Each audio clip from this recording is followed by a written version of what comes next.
Okay guys, another unboxing barang rare punya. And kita akan buka guna pisau guys. Let's go. Ini memang barang legend guys.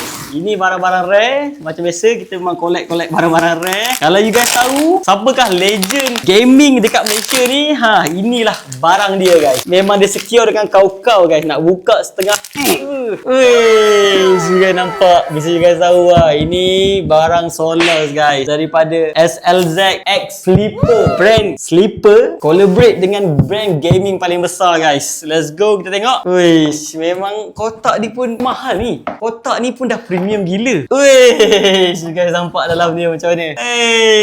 Buka-buka dalam dia semua color hijau guys. Memang mantap gila. Nampak rasa macam premium sangat gila. And wish, Solos Duta guys. Mantap lah abang Solos kita ni. Wish, abang Solos kita memang handsome lah. Tengok kat sini. Wish, memang kacak teruk kan. Ush, kita tengok apa yang kita dapat. Dapat lockpad. Ini untuk nak lock kita punya kasut, supaya let's say kalau kita pergi sepanjang Jumaat, tak ada orang boleh rembat kita punya kasut. Dapat thank you card.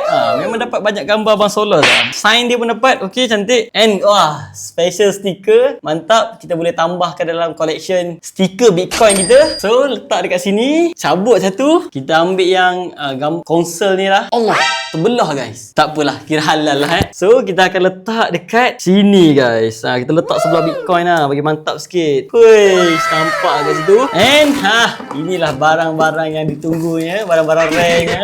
Uish, dia punya plastik bag dia pun memang premium lah. Bau dia tu memang sedap guys. Uish, lawa tu.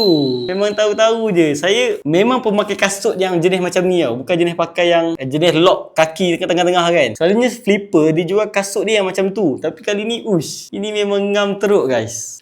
Dekat tepi dia ada emblem color gold. Tulisan dia tulis SLZ, which is Solos, tapi color saya tak sure magenta atau ungu itu, tapi gabungan dia tu memang nampak solid lah. Belakang dia kali hitam, auto menyelahkan logo dia ni.